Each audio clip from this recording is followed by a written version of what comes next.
वाकई में देश में अंदर तानाशाही आ गई है या ध्रुव राठी जो है वो पैसे लेकर के प्रोपेगेंडा फैलाने का काम कर रहे हैं? क्या इन लोगों की राय है? डिक्टेटरशिप की बात कर रहे हो, मोदी डिक्टेटरशिप है तो जाग मनाओ, फिर योगी और उसके बाद जब हम आएंगे ना तो सांस लेना मुश्किल हो जाएगा। नमस्कार दोस्तों, कभी सोचकर देखा है कि कैसे दुनिया के सबसे जाने माने डिक्टेटर एडोल्फ हिटलर ने करोड़ों लोगों को ब्रेन वॉश किया अपना अंधभक्त बनने पर? मोदी जी जैसा नेता ना था, ना है, ना आएगा। दुनिया का सबसे बेस्ट प्राइम मिनिस्टर है, ऐसा लीडर दुनिया में कहीं भी नहीं है। बाप जो पैदा किया उससे बड़ा मोदी है, उतना वो भगवान है। भगवान उनका नाम है भगवान, देश का भगवान नहीं विश्व का भगवान। 1923 में एक बायोग्राफी लिखी गई थी हिटलर पर, जिस बायोग्राफी में हिटलर को जीसस क्राइस्ट से कंपेयर किया गया था। और वो एक ऐसे इंसान है जो जर्मनी को आकर बचाएंगे। मैं तो कह रहा हूँ, बार बार कह रहा हूँ, हिंदुस्तान को हिंदुत्व विचारधारा से हमेशा रंगीन बनाए रखने के लिए परमात्मा ने राजनीति के क्षेत्र में मोदी और योगी जैसे महान व्यक्तित्व को भेज दिया है। और मोदी जी भारत के लिए भगवान का वरदान बन के आए हैं। भगवान ने ही मनुष्य के रूप में नरेंद्र मोदी जी के रूप में अवतार लिया। हमारे माननीय प्रधानमंत्री जो खुद भगवान स्वरूप है, मोदी जी के रूप में श्री रामचंद्र ने जन्म लिया है। मोदी राम और कृष्ण की भूमिका में है। बाद में पता चला दोस्तों, ये बायोग्राफी हिटलर ने खुद ही लिखी थी, खुद ही अपने आप को जीसस क्राइस्ट से कंपेयर किया था। इसमें देख सकते हैं आप प्रधानमंत्री मोदी को किस तरह से वो कृष्ण के अवतार में, और माननीय मोदी जी भगवान राम का दूसरा रूप है। मोदी जी है ना साक्षात भगवान महाकाल जी का अवतार है। वो इस संसार में सनातन धर्म की रक्षा के लिए ही उनका अवतार हुआ है। हमारा मोदी भगवान है और अमित शाह भगवान है, और मोदी राम और अमित शाह कृष्ण। मैं मोदी जी को ब्रह्मा विष्णु महेश कहूंगी। पूरे देश को उनकी पूजा करनी चाहिए। आप पूछोगे जर्मनी की आम जनता ने इसमें क्यों विश्वास किया? इसके पीछे दो मेन रीजन है। पहला यह है कि सारा मीडिया हिटलर के सामने बिक चुका था। देश की हर मां ये चाहती है कि उसका बेटा प्रधानमंत्री मोदी जैसा बने, और हर बेटा भी खुद को नरेंद्र मोदी से जोड़कर देखना चाहता है। मोदी जी के पास हर चीज का सॉल्यूशन है। पीएम मोदी जैसा कोई नहीं, पीएम नंबर 1। 2024 में नरेंद्र मोदी दुनिया के प्रधानमंत्री बनेंगे क्या? अगर एक आम आदमी लॉजिकली सोचकर डेटा के हिसाब से वोट देगा तो कभी भी एक डिक्टेटर को वोट नहीं देगा। तो इसलिए एक डिक्टेटर को पैथोस यानी इमोशंस पर रिलाय करना पड़ता है लोगों का वोट लेने के लिए। प्रधानमंत्री मोदी खुद को पैदाइशी राष्ट्रवादी हिंदू कहते हैं, इसे स्वीकार करते हैं। पीएम मोदी ही हिंदू हृदय सम्राट हैं। देश के हिंदू हृदय सम्राट ही नहीं है, आज वो सबसे बड़े हिंदू हृदय सम्राट। इंडी अलायंस वाले लोग जानबूझकर हिंदू धर्म का अपमान करते हैं, और पहले जब उनकी सरकार थी उन्होंने कहा था कि देश की संपत्ति पर पहला अधिकार मुसलमानों का है। कि चुनाव बाबर और राम के बीच है, ये आपको तय करना है। राम जादव की सरकार बनेगी या हराम जादव की सरकार बनेगी। भैया तुम लोगों को अली मुबारक हो, हमारे लिए बजरंग बली हमारे साथ में है। इसलिए निर्णय इस बात का होगा कि इस्लाम जीतेगा कि भगवान जीतेगा। जय जय श्री राम, जय जय श्री राम, जय जय श्री राम। सिर्फ पैथोस का इस्तेमाल करना, सिर्फ इमोशंस का इस्तेमाल करना काफी नहीं है किसी भी डिक्टेटर के लिए। एक डिक्टेटर को अगर सही में डिक्टेटर बनना है तो लॉजिक को पूरी तरह से खत्म करना पड़ेगा पहले। विज्ञान तो ज्योतिष के सामने बौना है, और इसलिए मैं कहना चाहता हूँ ये ज्योतिष विज्ञान सारी दुनिया के लिए नंबर 1 का श्रीमान। यदि हमारे प्रधानमंत्री जी ने कहा है कि हाँ, हमारे पास जब दुनिया में कुछ नहीं था तो भी हमारे पास प्लास्टिक सर्जरी थी। हम गणेश जी की पूजा करते हैं, कोई तो प्लास्टिक सर्जन होगा उस जमाने में जिसने मनुष्य के शरीर पर हाथी का सर रख करके प्लास्टिक सर्जरी की प्रारंभ किया होगा। सतपाल सिंह ने एक बार फिर ये कहा कि इंसानों की विकास यात्रा बंदरों से शुरू नहीं हुई। वे मानते हैं कि हम ऋषियों की संतान हैं। हम तो ऋषियों की संतान है, ऐसा मानते हैं। हमारी भारतीय संस्कृति ये मानती है कि हम ऋषियों की संतान हैं। मैं खुद को बंदर की संतान नहीं मानता। किसी ने बंदर को इंसान बनते नहीं देखा। बात तो सही है, एक जीवन में कोई यह कैसे देख सकता है? किसी ने ऋषियों को जरूर देखा होगा तब, लेकिन ऋषियों से इंसान बनते हुए किसने देखा? ये सवाल तो किसी ने सतपाल जी से भी नहीं पूछा, तो फिर ये सवाल उठा क्यों? तो फिर आप ब्रेक क्यों नहीं ले लेते हैं? ले लीजिए ब्रेक। एक भारी मात्रा में स्यूडो साइंस भी देखने को मिलती थी। ऐसे फर्जी रिसर्च पेपर्स निकाले जाते थे जिसमें रिसर्च छापी जाती थी कि देखो कैसे हम जो जर्मन्स हैं वो बड़े सुपीरियर रेस के हैं, हमारा जो ब्लड है वो प्योर है, और जो बाकी लोग हैं, बाकी रेस के लोग हैं, वो एक सब ह्यूमन कैटेगरी में आते हैं, हमसे निचले लोग। हिंदू धर्म में जिस व्यक्ति का जन्म होता है वो व्यक्ति बहुत ही भाग्यशाली होता है। बाकी के जो हर जन्म में पाप करते हैं उनका जीवन ही पाप करने के लिए होता है, वो गोल टोपी वाला होता है। हिंदू अलग संस्कृति है, मुस्लिम अलग संस्कृति है, दोनों एक साथ नहीं रह सकती, दो संस्कृतियां कभी एक साथ नहीं रह सकती हैं। ये टकराव होगा, जरूर होगा, और जब दो संस्कृतियां एक साथ नहीं रह सकती इसलिए इसका विभाजन असंभव ही है, अवश्य होना चाहिए। जिस दिन ये राष्ट्र हिंदू राष्ट्र हो जाएगा, जिस दिन ये देश परम पूज्य योगी आदित्यनाथ जी जैसे युवा सन्यासियों के हाथ में चला जाएगा, तो मुसलमान दोयम दर्जे का नागरिक बनेगा, और जब मुसलमान दोयम दर्जे का नागरिक बनेगा तो उसके वोट देने का अधिकार छीन लिया जाएगा।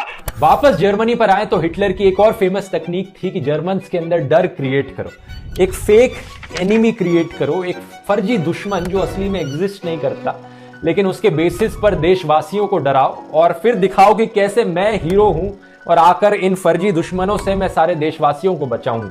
इस केस में दोस्तों ये फर्जी दुश्मन थे ज्यूज। कंस्पिरेसी थ्योरीज बनाई गई, फर्जी खबरें फैलाई गई कि कैसे ये ज्यूज एक्चुअली में इंटरनल एनिमी है, देश के अंदर बैठा दुश्मन है। ये आग लगाने वाले कौन हैं, वो उनके कपड़ों से ही पता चल जाता है। इसका मतलब ये संपत्ति इकट्ठी करके किसको बांटेंगे? जिनके ज्यादा बच्चे हैं उनको बांटेंगे। सवाल ये है कि मुस्लिम धर्म में जो है आप जानते हैं कि 50 औरत रखिए और जो है 1050 बच्चा पैदा कीजिए, ये कोई परंपरा नहीं, ये तो जो है एक जो है जानवरी प्रवृत्ति है। बीजेपी सांसद प्रवेश वर्मा ने कहा कि हर आतंकी मुस्लिम होता है और भारतीय जनता पार्टी एक राष्ट्रभक्त पार्टी है, इसलिए मुस्लिमों ने ना तो कभी बीजेपी को वोट दिया और ना ही कभी देगा। कौन अल्लाहू अकबर के नारे लगा के आतंकवादी हमले कराता है? आतंकवादी कहीं के 4 फीट के होते हैं, बम तो यहाँ बांध के उड़ जाते हैं। ऐसे भेड़िए हैं मुस्लिम धर्म में। ये कैंसर है, अगर कैंसर का ट्रीटमेंट करना है तो पहले कैंसर है ये डिक्लेयर करना पड़ेगा। ये सपोले हैं, आस्तीन के सांप हैं। सपोले वो होते हैं जो देश का दूध पीते हैं, आस्तीन के सांप होते हैं और फिर यहीं हमें डसते हैं। उनके ऊपर बुलडोजर ही चलाया जाएगा, उनको दूध नहीं पिलाया जाएगा। वैसे क्या आप जानते हैं दोस्तों, इंडिया में भी कई लोग इंस्पायर्ड थे हिटलर से। एक नाम जो सबसे सामने आता है वो है विनायक दामोदर सावरकर का। जैसे नाजिज्म में प्योर जर्मन रेस की बात करी गई है एथनिसिटी के बेसिस पर, ऐसे ही सावरकर ने हिंदुत्व शब्द का इस्तेमाल किया था प्योर इंडियन रेस के बारे में बात करने के लिए एथनिसिटी के बेसिस पर। हिंदुत्व दोस्तों, सिर्फ और सिर्फ हिंदुत्व, हमारा हिंदुत्व, आपका हिंदुत्व। इनके हिसाब से हिंदुत्व एक पॉलिटिकल आइडियोलॉजी थी जिसमें कि हिंदू, सिख्स, बुद्धिस्ट और जैन्स आते हैं और मुस्लिम्स और क्रिश्चियंस आउटसाइडर्स की तरह हैं। जैसे देखो हमारे 2 दुश्मन नहीं आने वाले समय में 3 हो गए, सॉरी। एक तो होगा जो देशद्रोही मुसलमान, दूसरा होगा जो हम हिंदुओं को कन्वर्ट करता है ईसाई, तीसरा होगा हमारा ही भाई सेकुलर। सावरकर की आइडियोलॉजी इतनी क्रूर है कि इन्होंने छत्रपति शिवाजी महाराज को भी क्रिटिसाइज किया था कि कैसे उन्होंने अपने दुश्मनों की औरतों को कैप्चर किया और उन्हें रिस्पेक्ट के साथ ट्रीट किया। ये चाहते थे कि रेप को एज ए पॉलिटिकल टूल इस्तेमाल किया जाए। यूपी के एक महंत हैं जिनका नाम बजरंग मुनि है। उन्होंने एक समुदाय की बेटियों का बलात्कार करने की बात कही है। बाकायदा जीप के ऊपर लाउडस्पीकर लगाकर मस्जिद के सामने गाड़ी रोककर यह बात कही है। इन साले कटुओं से, कटे हुओं से पूछो,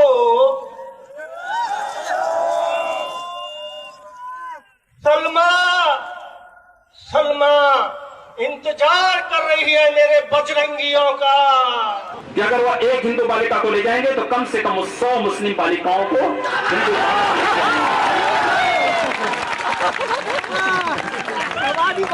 इंडिया से एक और एग्जाम्पल है गोलवालकर, जिन्होंने ओपनली दर्शाया था कि वो कितना पसंद करते हैं नाजी आइडियोलॉजी को। अपनी नस्ल और संस्कृति की शुद्धता को संरक्षित रखने के लिए जर्मनी ने यहूदियों जैसी नस्लों को राष्ट्र से मिटाकर पूरी दुनिया को चौंका दिया। नस्ल पर गर्व यहाँ अपने उच्चतम रूप में प्रदर्शित हुआ है। और महापुरुषों को याद करके यहाँ संकल्प लेकर जाए कि पूरी विश्व को हम आर्य बनाएंगे। भारत में नहीं, विश्व में अनार्य को नहीं रहने देंगे। संपूर्ण विश्व को, सप्तखंड धरातल को आर्य बनाने का संकल्प यही धरती पर अब लेकर जाए। हम टोपी वालों को भी सीताराम बुलवा देंगे, आपकी न्यूज पर बोल देते हैं। क्यों चिंता कर रहे हो तुम? अच्छा, और जो मुसलमान राम को पूज्य नहीं मानते भाई, उनके भी पूर्वज तो राम ही है।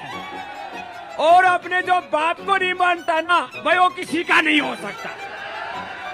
साध्वी रितंबरा ने कहा कि 4 बच्चे पैदा कीजिए और इनमें से 2 बच्चे आरएसएस, विश्व हिंदू परिषद और बजरंग दल को समर्पित कर दीजिए। और जैसा कि डॉक्टर अंबेडकर जी ने कहा था, जो रिलीजन में भक्ति है वो आत्मा की मुक्ति का मार्ग हो सकती है, लेकिन पॉलिटिक्स में भक्ति या हीरो वर्शिप एक पक्का रास्ता है पतन की तरफ जाने का और आखिरकार तानाशाही के आने का। कौन जिम्मेवार है? कौन जिम्मेवार है? कौन जिम्मेवार है? ये मोदी है। मोदी है तो मुमकिन है, मोदी है तो मुमकिन है। जय श्री राम। मोदी है तो मुमकिन है, मोदी है तो मुमकिन है, मोदी है तो मुमकिन है। हर बार मोदी सरकार। Thank you so much Modi ji. यदि ये सब बातें या मोदी जो अभी कर रहा है देश में, वो यदि डिक्टेटरशिप है, तो मुझे लगता है कि we need that kind of leader. हमें इसी तरह की तानाशाही एक तरह से चाहिए। तो ऐसी डिक्टेटरशिप भारत को लंबे समय तक चाहिए। तो ये तानाशाही भारत का लक्ष्य होना चाहिए। Do you get my point?